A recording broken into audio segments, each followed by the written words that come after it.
This is the most important episode అని నేను చెప్తాను. Correct. బికాస్ పులివెందుల నుంచి జగన్ గారు, బీటెక్ రవి. Hmm. సో మన ఆంధ్రప్రదేశ్ మొత్తం కన్నులు ఈయన వైపు చూస్తున్నాయి. అవును. ఎవరు గెలుస్తారు, ఎవరు ఏంటి. అండ్ ఈసారి పాపం ఈయనకి చెప్పుకుంటూ ఏంటంటే ఒక 3 కూటమి, Hmm. ఈయన ఒక్కడే అటాక్. Hmm. సో వైపు ఈయనకి చూస్తే జాలి, Hmm. ఒకవైపు అటు చూస్తుంటే బాధ. అంటే ఏంది గెలుస్తుంది, అటు అటు మంచి నాయకులే ఉన్నారు, ఇటు అంతకంటే మంచి నాయకుడు మనకి ఉన్నాడు. సో ఈసారి ఏంటి ఈయన జాతకం ప్రకారం ఈ 2024 లో ఆయన గెలుపు ఉందా, ఓటమి ఉందా? మీ మాటల్లో. జగన్ గారు ఈ ఎలక్షన్ని కురుక్షేత్ర యుద్ధంగా 4 years బ్యాకే చెప్పారు. ఆయన నేషనల్ మీడియాలో ఎన్నో ఇంటర్వ్యూస్లో 2 years బ్యాక్ నుంచి this is a battle between ధర్మ అండ్ అధర్మ, దీన్ని ఫైట్ చేయాలా, కురుక్షేత్ర యుద్ధం అంత టఫ్గా ఉంటుందని ఫోర్సైట్ ఉన్నటువంటి వ్యక్తి. అండ్ ఇక్కడ ఆయన జాతకం ఏంటంటే ఆరుద్ర నక్షత్రం 4వ పాదం మిథున్ రాశికి చెందిన వ్యక్తి. సో ఆయన ఈజ్ లైక్ ఎ బటర్ఫ్లై అనమాట. మిథున్ రాశి అంటే ఏంటంటే దేని మీద కాన్సన్ట్రేషన్ ఉండదు. మిథున్ రాశికి ఉన్న ఇదొకటే, అంటే అన్నిటిలో టచ్ చేస్తారు. అందువల్లనే ఆయన చూడండి మనకి రాజధానులు వచ్చేసరికి 3 రాజధానులు అన్నారు. ఎవరైనా ఒకటి పెట్టుకుంటారు ప్రాక్టికల్గా. అంటే డీసెంట్రలైజేషన్ ఆఫ్ పవర్, ఒక చోట కేంద్రీకృతం అవ్వకూడదు. తెలంగాణ నుంచి మనం నేర్చుకున్నాం, హైదరాబాద్ పోయింది కదా.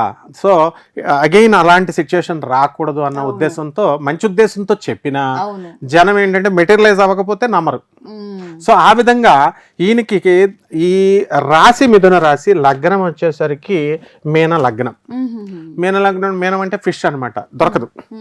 ఆయన పట్టుకుందామంటే ఎవరి వల్ల కాదు, జారిపోతుంది కంపల్సరీ. సో సోనియా గాంధీనే ఆయన చుక్కలు చూపించిన వ్యక్తులు ఇద్దరు. ఒకడు కేసీఆర్ గారు, నెక్స్ట్ మన జగన్ అన్న. అంటే ఈయన అసలు అన్ని నెలలు త్యాగం చేసి భార్యాపిల్లలకు దూరంగా ఉండి తర్వాత ఆయన గెలిచి తన సత్తా చూపించి ఎన్ని ప్రతిపక్ష పార్టీలు వచ్చినా నిమిత్త మాత్రులాగా ఉన్నాడు ఆయన. రానియండి, చేసుకొనియండి అని. అండ్ పోరాటం, ఒంటరి పోరాటం. ఆయన టైఅప్ చేసుకోవచ్చు కదా వేరే వాళ్ళతో, చేసుకోలేదు. ఎందువలన ఆయన మీద ఉన్న నమ్మకం. ఇక్కడ ఈ యొక్క ధనుస్సు రాశిలో గురుడు మనం చూసుకున్నప్పుడు ఫ్రాంక్నెస్ ఉంది ఆయన దగ్గర. కానీ ఎవరు అర్థం చేసుకుంటారు? ఆయన స్టూడెంట్ ఏజినప్పటి నుంచి కూడా హైదరాబాద్ పబ్లిక్ స్కూల్లో ఆయన బెంచ్ మేట్ నాకు తెలుసు. శివకుమార్ అని Banjara hills care hospital number 1 లో ఉంటాడు. మన కేర్ హాస్పిటల్ పక్కన భాస్కర్ మెడికల్ కాలేజ్ పక్కిల్లే. రెడ్డి నాయుడు గారు ఆయన ఎగ్జిక్యూటివ్ ఇంజనీర్గా, సూపరింటెండెంట్ ఇంజనీర్గా చేశారు.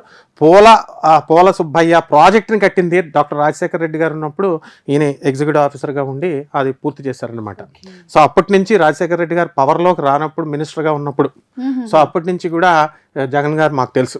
కాబట్టి ఆయనకి ఏంటంటే హైదరాబాద్ పబ్లిక్ స్కూల్లో ఆయన సెలబ్రేట్ చేసుకున్నారు అక్కడ స్కూల్. ఎవరండి ఈ కాలంలో స్కూల్ చదువుకున్న తర్వాత ఒక సీఎం అయిన తర్వాత ఎవరు వచ్చి మళ్ళీ వెనక చేసి స్కూల్లో సెలబ్రేట్ చేసుకుంటారు, హోదాలో ఉండి. And Hyderabad every student, every school teacher, they felt very happy after winning this prestigious election. And next ఏంటంటే ఆయన బట్లర్ ఇంగ్లీష్ అంటాం చూడు, అట్లా ఉండదు ఆయన ఇంగ్లీష్ చూడు. అండ్ ఫారినర్స్ కూడా భయపడతారు అనమాట ఆయన ఇంగ్లీష్ కి చూసి. కానీ కొంతమంది ఈ నెటిజన్స్ ఎగతాళి చేసిన వీడియోస్ పెడుతూ ఉంటారు, వాళ్ళకి రాలేదని అసూయతో చేస్తారు. ఇప్పుడు లార్డ్ కృష్ణనే అపనిందలు వేస్తారు జనం. చంద్రబాబు నాయుడు గారి మీద వేయలేదా, లోకేష్ గారి మీద వేయలేదా, ఈయన మీద వేయలేదా? ఆయన ఏంటంటే ఒక పాలసీ పెట్టుకుంటాడు, ఒక చీఫ్ మినిస్టర్ అనే వ్యక్తి. ఏంటంటే స్ట్రాటజీ. నేను హైదరాబాద్ పబ్లిక్ స్కూల్లో చదువుకున్నాను, నేను కాంపిటేటివ్ ఎగ్జామ్స్లోకి వెళ్ళాను. కాంపిటేటివ్ స్పిరిట్ తన తోటి ఫ్రెండ్స్ని చూశాడు. చూసినప్పుడు అక్కడ వాళ్ళు ఇంగ్లీష్ హ్యాండిక్యాప్డ్గా ఉంది. బ్రిటిషర్స్ ఆనాడు ఇంగ్లీష్ మీడియంలో పెట్టేశారని చంద్రబాబు నాయుడు గారు అనేక సందర్భాల్లో అన్నారు. ఈయన పెట్టింది ఏంటి, నేను సాఫ్ట్వేర్ రంగంలో పెట్టానని ఈయన చెప్పుకోవట్లేదు ఆ చంద్రబాబు నాయుడు గారు. అలాగే ఇంగ్లీష్ మీడియం పునరుద్ధరించినటువంటి వ్యక్తి. మొత్తం తెలుగు స్కూల్స్లో బాత్రూములు లేక ఓల్డెన్ డేస్లో ఆడపిల్లలకి ఎంత కష్టం అది ఆలోచించారా వీళ్ళు? ఈ విమర్శించేటటువంటి వాళ్ళు లేడీస్కి, ఆడపిల్లలకి బాత్రూమ్, వాళ్ళ పిల్లల్ని అందులో పంపితే కదా వీళ్ళకి తెలిసేది. వీళ్ళు ఇంగ్లీష్ మీడియంలో చదివించుకుంటారు. ఇప్పుడు సోకాల్డ్ ఎవరైతే క్రిటిసైజ్ చేస్తున్నారో, వీడియోస్ పెడుతున్నారో, ట్రోలింగ్లు చేస్తున్నారో, వాళ్ళ పిల్లల్ని, వాళ్ళ మల్లమల్ని కాళ్ళు పట్టుకొని మరి ఈ కేంద్రీయ విద్యాలయాల్లో, రైల్వే మిక్స్డ్ హై స్కూల్లో ఎంపీలకు రికమెండేషన్ అప్పుడు మాత్రం పనికొస్తాడు జగన్. అప్పుడు పనికొస్తాడు ఎమ్మెల్యేలు ఎంపీలు. సో ఆ ఎంపీ కూడా పీకి పడేసాం. అందుకు వచ్చింది ఏంటంటే కేంద్ర విద్యాలయాల్లో వేస్ట్ వీళ్ళకి పొలిటీషియన్స్కి ఇచ్చి, ఎందుకంటే ఇంగ్లీష్ మీడియం యొక్క ఔన్నత్యాన్ని చూసినటువంటి దూరదృష్టితో కాంపిటేటివ్ వరల్డ్లో ఇంగ్లీష్ ఉండాలా, కమ్యూనికేషన్ ఉండాలా అని చెప్పి దాన్ని స్థాపించినటువంటి గొప్ప వ్యక్తి. అలాగే ఆయన స్కూల్స్ అన్నీ కూడా కంప్లీట్ సెంట్రలైజ్డ్ ఏసీ లాగా ఇంటర్నేషనల్ స్కూల్స్కి పంపించుకుంటున్నారు డబ్బులు కట్టి. వీళ్ళ ప్రిన్సిపల్ దగ్గర అలా కూర్చుంటారు, వాళ్ళు ఎమ్మెల్యేలైనా మినిస్టర్లైనా అలా చేతులు కట్టుకుని ఉంచుంటారు ఇప్పుడు కొన్ని ఫేమస్ ఇంటర్నేషనల్ స్కూల్స్లో. బికాస్ ద టీచర్ ముందు ఎవరు కూడా మాట్లాడడానికి సరిపోరు వీళ్ళు. సో అదే డీసెన్సీ భారతీయ విద్యాభవన్లో లోకేష్ చదివినప్పుడు చంద్రబాబు నాయుడు అంత డీసెన్సీ బిహేవ్ చేశారో ఆ ప్రిన్సిపల్ చెప్పుద్ది ఇప్పటికి కూడా. మేము నారావాళ్ళ ఫ్యామిలీ, చంద్రబాబు నాయుడు గారు అబ్బాయి కాబట్టి బిల్డప్లు ఇవ్వడాలా ఏముండవు, వాళ్ళు మామూలుగా వెళ్ళడం మామూలుగా రావడం, ఏమీ లేని ప్రజలే చెప్పుకుంటారనమాట, స్టోరీస్ క్రియేట్ చేసుకుంటారు. సో ఇంగ్లీష్ మీడియం స్కూల్స్ లో ఆయన స్టూడెంట్స్ కి ల్యాప్టాప్స్ ఇచ్చి, టాబ్లెట్స్ ఇచ్చి, అన్ని పెట్టి విద్యకి ఆరోగ్యానికి ఎవరు చేశారు? ఇప్పుడు ఆరోగ్యశ్రీ సడన్ గా హార్ట్ అటాక్ వస్తుంది, ఏ ప్రైవేట్ కార్పొరేట్ హాస్పిటల్ అయినా వాళ్ళకే ఉన్నాయి హాస్పిటల్స్, వాళ్ళు ఫ్రీగా ఇస్తారా? డాక్టర్ రాజశేఖర్ రెడ్డి చేసి చూపించాడు ఆరోగ్య పథకంలో. తర్వాత విద్య స్టూడెంట్స్కి కార్పొరేట్ విద్యా స్థాయికి ఫీజులు పెంచేస్తే చూస్తూ కూర్చున్నారు. ఈవెన్ బ్యూరోక్రాట్స్ కూడా ఎడ్యుకేషన్ దాంట్లో ఉన్నవాళ్ళు వాళ్ళు కంట్రోల్ చేయాల్సింది పోయి సిబిఎస్ఈ స్కూల్స్ని 30% మీరు ఎవ్రీ ఇయర్ హైక్ చేసుకోవచ్చు అని చెప్పినటువంటి గొప్ప మహానుభావులు కూడా కలెక్టర్స్లో ఉన్నారు. అటువంటిదంతా కూడా రెగ్యులరైజ్ చేశాడు, రాటిఫై చేశాడు, మాడిఫై చేశాడు, విద్యా విధానాన్ని విప్లవాత్మకంగా అంతా మార్చిపారేశాడు. అండ్ పక్షపాతంగా బయాస్డ్గా చెప్తున్నారు అనుకుంటారు, అన్బయాస్డ్గా చెప్తున్నాను. యాజ్ అ ప్రొఫెసర్ నేను చెప్తున్నాను, ఎందుకంటే విద్యా విధానానికి ఆరోగ్యానికి ఎమ్మెల్యేలు ఎంపీలు ప్రతి ఒక్క ఎమ్మెల్యే ఎంపీ చూసి నేర్చుకోవాలి ఆయన్ని. ఎందుకనంటే ఆరోగ్యం సడన్గా హార్ట్ అటాక్ వస్తే నీకు బిల్ ఇస్తున్నాడు ఆయన. అలా ఆరోగ్యశ్రీ పథకం పెట్టి వాళ్ళ డాడీ దగ్గర నుంచి కంటిన్యూ చేస్తున్నాడు. అలాగే విద్యకు వచ్చేసరికి నీకు నువ్వు నోరు తెరిచి ఆకరిడ్జ స్కూల్లో ఇలాంటి కొన్ని స్కూల్స్ ఉన్నాయి, హైలీ పేమెంట్ పెట్టేటటువంటి స్కూల్స్ ఉన్నాయి. పేర్లు ఎందుకు అని అందరికీ తెలిసిందే. వీళ్ళు వెళ్ళి మా ఇంటి పక్కనే స్కూల్ ఉండాలా, మాకు ఆ స్కూల్లోనే చేర్చాలా, ఎన్ని లక్షలైనా పెట్టి రేట్లు పెంచేసిందే ప్రజలు. అసలు ఈ పొలిటీషియన్ పిల్లలు అవనండి, ప్రజలు అవనండి. సో కార్పొరేట్ స్కూల్స్కి ధీటుగా ఆయన స్టార్ట్ చేశాడు. ఈ విషయంలో ఎవ్వరు కూడా నోరెత్తడానికి సరిపోరు. అండ్ ఇప్పుడు జాతకానికి వచ్చేసరికి ఆయనకి ఏంటంటే ఇప్పుడు మీన లగ్నం కాబట్టి ఇక్కడ మిథున రాశిలో గురుబలం కొంచెం తగ్గింది. ఆ తర్వాత ఇక్కడ ఆయన శని ఉన్నటువంటి పొజిషన్ మంచిగా ఉన్నప్పటికీ కూడా, యోగకారకుడు అయినప్పటికీ కూడా రాజయోగాన్ని ఇస్తాడు. ఇచ్చి ఏం చేస్తాడు, విత్ అన్పాపులర్ చేసేస్తారు. ఆయన మొత్తం డబ్బులు తెచ్చాడండి, అప్పులు చేసి ఎక్కడి నుంచో పంచుతున్నాడు ప్రజలకి. మళ్ళీ వీళ్ళే తీసేసుకుంటారు. మేమేమని చెప్పామా, మేమేమన్నావా అంటున్నారు. తీసుకోకూడదు నువ్వు. ఆ తర్వాత డిస్ట్రిబ్యూట్ చేస్తున్నారు అంటున్నారు, వెల్ఫేర్ యాక్టివిటీస్ అన్ని తీసుకుంటున్నారు. When you are criticizing him you should not. ఆయన చంద్రబాబు నాయుడు అయినా అవ్వచ్చు, ఈయనైనా అవ్వచ్చు, పరిపాలన ఎవరు చేసినా సరే ప్రజలే rulers. Who is Jagan, who is Chandrababu Naidu, వాళ్ళు కాదు, ప్రజలే పాలకులు. This is democratic country. అందువలన వీళ్ళు వెల్ఫేర్ యాక్టివిటీస్ తీసుకోకుండా మాట్లాడాల. ఓటింగ్ 100% వేరు వీళ్ళు. ఇప్పుడు చూద్దాం పోనీ, ఇప్పుడు మన వీడియో చూసిన తర్వాత వాళ్ళల్లో పరివర్తన వచ్చేసి ఎంతమంది రిఫార్మ్ అయిపోయి వెళ్ళి ఓట్లు ఫుల్ 100% వస్తుందేమో ఎలక్షన్ కమిషన్ చూద్దాం మనం. వేరు కబుర్లు మాత్రం చెప్తారు. కాబట్టి ఇక్కడ జాతక రీత్యా జగన్ గారికి అన్బయాస్డ్గా చెప్తున్నాం మనం. ఎంత మెజారిటీతో, మన అత్యధిక మెజారిటీతో వస్తుంది. ఇప్పుడు చూడమ్మా, నేను రాజమండ్రి వెళ్ళా, I visited Vijayawada, I visited almost Guntur, every part of Andhra Pradesh. అక్కడ ఏం చెప్పుకుంటున్నారు, జగన్ గారు బద్దకస్తులను చేసేస్తున్నారు, ఆటో వాళ్ళకి డబ్బులు ఇచ్చారని జలసీతో మిగతా వాళ్ళు. ఆటో వాళ్ళు అంటలేదు కదా, మహిళలందరికీ ఇంటికి తీసుకొచ్చి రేషన్ బియ్యాలు అవి ఇవి certificates, volunteers, government teachers reverse అయిపోయారు, నోటిఫికేషన్స్ వేయట్లేదంటే ఎంతమందికి వేస్తారు? గవర్నమెంట్ కూర్చోపెట్టి మేపాలా రిటైర్ అయ్యేదాకా. సో ఆయనకు తెలుసు, ఎందుకంటే పాలసీస్ చేసేది ఆయన కాదు, ఆయన క్రింద ఉన్నటువంటి ఎడ్యుకేషన్ డిపార్ట్మెంట్ ఉంది, సిఎస్లు ఉన్నారు, తర్వాత వాళ్ళంతా ఉన్నారు, వాళ్ళ సలహాలు ప్రిన్సిపల్ సెక్రటరీస్ ఉన్నారు, వాళ్ళ సలహాల మీద ఆయన నడుస్తాడు. ఆయన అసలు నడవడు, ఎవరి మాట విండు అనేటటువంటి అపవాదం ఉంటుంది. కానీ he is a most clever man, intelligent man, more obsessive, అంటే మోస్ట్ ఒబీడియంట్ స్టూడెంట్ అతను. ఇక్కడ లగ్నమే చెప్పేస్తుంది. ఇక్కడ ధనుస్సు రాశిలో ఇక్కడ గురుడు ఎప్పుడైతే ఉన్నాడో, మీన లగ్నంలో లగ్నం ఉన్నాడో, అర్హులు చెప్పినప్పుడు వింటాడు ఆయన. నువ్వు పార్టీ పెట్టుకుని అంత కష్టపడి 16 నెలలు జైలుకి వెళ్ళి అంతా చేస్తే ఆయనకు ప్రజలు నాడి తెలిస్తే ఆ నాడి తెలియనటువంటి వాళ్ళు పిచ్చి వేషాలు వేసి పిచ్చి సలహాలు ఇస్తే వినడానికి ఆయన ఉన్న హైదరాబాద్ పబ్లిక్ స్కూల్ స్టూడెంట్ అతను మామూలు పిచ్చివాడైతే వింటాడు.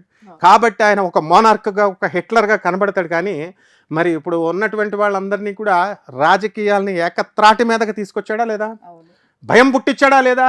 జగన్ జోలికి వెళ్తేనే చాలు we can do the governance in this way అని నేర్చుకున్నారు మిగతా పార్టీలు వాళ్ళు. సో ఎవ్రీ ఛాన్స్ తిట్టుకునే వాళ్ళు ఎలాగో తిట్టుకుంటారు. ఇప్పుడు ఇలా చెప్పినందుకు మనల్ని తిట్టుకుంటారు.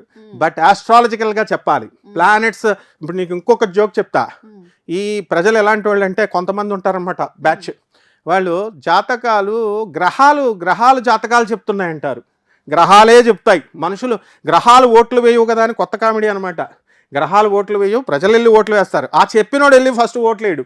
వాడికి వాటర్ లిస్ట్లో పేరు ఉండదు, వాడికి వాటర్ కార్డు ఉండదు వాడికి. సో ఇట్లా కాకుండా ప్రాక్టికల్ అప్రోచ్తో ఫ్యాక్ట్ అప్రోచ్తో వెళ్ళేటటువంటి వ్యక్తి జగన్మోహన్ రెడ్డి. రైట్. మరి ఈసారి మళ్ళీ ఏపీలో ఫ్యానే ఎగరబోతుందా? ఫ్యాన్ ఎగురుతుంది. ఇప్పుడు సీట్లు సార్ మీ ఇందాక అన్నట్టుగా మెజారిటీ హై మెజారిటీ అని చెప్తున్నారు. మీ ప్రకారంగా ఆరోస్కోప్ ప్రకారంగా ఎన్ని సీట్లు వచ్చాయి? 130 పైన వస్తాయి అన్నమాట. 130 is the figure because is Arudra నక్షత్ర జాతకుడితను 4 నెంబర్ రావాలా. 130 మనం కౌంట్ చేస్తే 4 వస్తుంది. So there is every chance.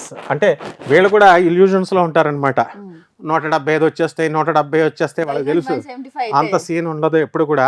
ఎప్పుడైనా సరే గవర్నెన్స్ కొంతకాలం 5 సంవత్సరాలు చేసిన తర్వాత కొత్త ఒక వింత, పాత ఒక రోత. చంద్రబాబు నాయుడు దింపేలేదా, కేసీఆర్ని దింపేలేదా? కొత్త వచ్చేసరికి ఒకసారి ఛాన్స్ ఇద్దాం. ఎవరంటే ఒకసారి అయితే ఛాన్స్ ఇచ్చేస్తారా? ఇప్పుడు నువ్వు చంద్రబాబు నాయుడు పరిపాలన బాగా చేస్తున్నాడు, కేసీఆర్ పరిపాలన బాగా చేస్తున్నాడు అని అనుకున్నప్పుడు, నీకు అంత స్టాండర్డ్ మైండ్ ఉన్నప్పుడు కొత్తగా ఒక వ్యక్తి వచ్చి అడిగితే ఇవ్వరు మీరు. కానీ మీ ఫికిల్నెస్ ఉంది కాబట్టి, జనాల్లో స్టాండర్డ్నెస్ లేదు కాబట్టి ఇస్తారు. మళ్ళీ అదే మేము మళ్ళీ కొత్తగా మేము ఇంకొక కొత్త రకంగా చేస్తామంటే ఆటోమేటిక్గా ఈ ప్రజలు ఇన్ఫ్లుయెన్స్ అవుతారు, డెఫినెట్గా వేస్తారు. అందువల్ల coming to the opposite person contestant, ఆ పార్టీలో ఉన్న వాళ్ళకి పాపం ఈయనకి గురుడు ఇక్కడ గోచార రీత్యా మనకి రవి గారిది తులారాశికి వచ్చింది. ఈ తులారాశి గోచార రీత్యా మనకి అష్టమంలో గురుడు ఉన్నాడు. అష్టమ గురుడు కొన్ని కష్టాలు పెడతాడు.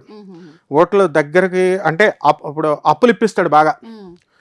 అప్పుడు ఏ పనైనా ఇల్లు కడుతున్నారు అనుకోండి, అష్టమకురుడి యొక్క ప్రభావం ఎలా ఉంటుందంటే అడగకుండా నీకు కావాలా డబ్బులు అని పాపం పట్టుకొచ్చేస్తారు, ఇల్లు పూర్తి చేయిస్తారు. ఆ విధంగా ఈయనకు ఉన్నటువంటి పరిస్థితి రీత్యా ఇక్కడ షష్టమ రాహు ఉన్నాడు. ఇది ఒకటి కాపాడుతుంది. చక్కగా శత్రువర్గం అంతా కూడా కొంచెం ఈయనకి ఫ్యాన్స్గా మారి ఆయనకు కూడా చక్కగా ఓట్లు వేస్తారు. But here is the Magna enmity. ఇప్పుడు అవతల వైపు కంటెస్ట్ చేసేటటువంటి వ్యక్తి ఒక మ్యాగ్నా ఎనిమిటీ అయినప్పుడు, ఇందిరాగాంధీ పైన పోటీ అంటే అందరూ హడిలిపోయేవారు. ఆ తర్వాత ఒకానొక సందర్భంలో ఓడిపోయింది ఇందిరాగాంధీ. అలా ఉంటాయి. కానీ ఇక్కడ మ్యాగ్నా ఎనిమిటీస్తో ఎక్కువ రేషియో ఏంటంటే డెఫినెట్గా మ్యాగ్నా ఎనిమిటీస్ విన్ అవ్వడానికి అవకాశాలు ఉంటాయన్నమాట. సో ఇన్ దిస్ వే ఇంకా ఆయనకు కూడా అధికార యోగాలు ఉన్నాయి. అండ్ వారు కూడా అనేకమైన పదవులు ఫ్యూచర్లో చేయడానికి అబ్బేటెక్ రవి గారికి కూడా అవకాశాలు ఉన్నాయి. కానీ బట్ ఇన్ దిస్ టైం అంటే మెజారిటీ డెఫినెట్గా రావడానికి అవకాశాలు ఉంటాయి. అండ్ నేషనల్ మీడియా చెప్తుంది, డిఫరెంట్ సర్వేస్ చెప్తున్నాయి. అండ్ చంద్రబాబు నాయుడు గారు వస్తాయని కొన్ని మీడియాలు చెప్తున్నాయి. ప్రజలు, నేను అదే ఇందాక నేను మిస్ అయిన పాయింట్, రాజమండ్రి, గుంటూరు, విజయవాడ, నేను అన్ని చోట్లకి వెళ్ళినప్పుడు చంద్రబాబు నాయుడు వచ్చేస్తాడండి, మేము వేసేస్తామండి, జగన్ రాకూడదండి, అసలు రానివ్వమండి అని కబుర్లు చెప్తున్నారు వీళ్ళు. అంటే అంత అన్పాపులారిటీ ఉంది పాపం. అలాగే అట్ ద సేమ్ టైం సమంగా మేము జగనే వస్తాడండి, బ్లైండ్గా మేము చెప్తున్నాం జగనే వస్తాడండి అని చెప్పేవాళ్ళు. వాళ్ళు జగన్ పార్టీ ఏమో ఉంది అని క్రాస్ ఎగ్జామిన్ చేశాను, కాదు వాళ్ళు. సో వీళ్ళు ఏమైనా పోనే వీళ్ళు ఎవరైతే చంద్రబాబు నాయుడు వచ్చేస్తాడండి అనేటటువంటి వాళ్ళు పోనీ చంద్రబాబు నాయుడు గారి యొక్క ఫ్యాన్సా వీళ్ళు అనుకుంటే, చంద్రబాబు నాయుడు గారు అది ఉండదు ఇది ఉండదు. వీళ్ళు ఏంటంటే వేగ్గా చెప్పేయడమే. ప్రజల్లో ఏంటంటే వాళ్ళకి ఇప్పుడు కాఫీ ఇవ్వలేదనుకో, రోజు కాఫీ ఇచ్చే ఇంటికి వెళ్తాం, వాడు ఆ ఒక్కరోజు వాడికి కుదరక కాఫీ ఇవ్వకపోతే ఈ రోజు నాకు కాఫీ ఇవ్వలేదు, వీడు మటన్ వేసి బిర్యానీ పెట్టలే, వేస్ట్ వీడు అని చెప్పేసి ఆ ఒక్కరోజుకే వీళ్ళు చేసేస్తారు. అండ్ జగన్ ఒక మెజిషియన్. జగన్ ఏం చేస్తాడంటే వచ్చాక ఎంత అభివృద్ధి చెందిందండి, కానీ కొన్ని దగ్గర అవ్వలేదంటే ఇప్పుడు సీఎం కాబట్టి అన్ని వైపులు చూడలేడు, ఈ టేక్స్ టైం, ఈ నీడ్స్ టైం. సో ఆ కొంచెం టైం ఇచ్చి మళ్ళీ జనాలు ఇంకో అవకాశం ఇస్తే ఇప్పుడే 60% అయిపోయింది, మిగతా 40% కూడా చేసి ఒక బంగారు తెలంగాణ ఎలా చేశారో బంగారు ఆంధ్ర జరిగిపోతుంది. అసలు ఫౌండేషన్ వేశాడు. ఇప్పుడు ఐఐటీస్ లో కూడా 30% ఇప్పుడు క్యాంపస్ ఇంటర్వ్యూలు లేవు. డౌన్ ఫాల్ అనేది, ఫ్లక్చుయేషన్స్ అనేది కామన్. సో ఆంధ్రప్రదేశ్ నుంచి సర్వే చేస్తే ఆంధ్రప్రదేశ్ లో బీటెక్ చేసినటువంటి ఏ ఒక్క వ్యక్తికి కూడా ఆంధ్రప్రదేశ్ లో జాబ్ రాలేదని కొత్త సర్వేలు వీళ్ళు ఇప్పుడు top 10 colleges, private colleges in Hyderabad అని వీళ్ళకి చెప్పుకుంటారు. అది గవర్నమెంట్ చెప్పేది కాదు, వీళ్ళే ప్రజలే ప్రచారం చేసుకుంటారు. ఆ విధంగా ఉన్నదే తప్ప మామూలుగా డెవలప్మెంట్ అనేది ఏ వ్యక్తి చేతితో చేస్తే ఆగిపోదు, ఏ వ్యక్తి ఆపితే ఆగిపోదు, అది ముందుకు వెళ్తూనే ఉంటుంది. మోస్ట్ వెల్కమ్ అమ్మా. ఇప్పుడు ఆపరేషన్ లేకుండానే మోకాళ్లకు ప్లాస్మా ట్రీట్మెంట్, మీ ఆర్థోపెటిక్ సమస్యలన్నిటికీ రోబోటిక్ టెక్నాలజీ ద్వారా తక్కువ ఖర్చుతో శాశ్వత పరిష్కారం, ఫ్రీ కన్సల్టేషన్, ప్రతి ట్రీట్మెంట్ పై 20% డిస్కౌంట్. ఈ ఆఫర్ కొద్ది రోజులు మాత్రమే, త్వరపడండి. V9 hospitals 9281465842.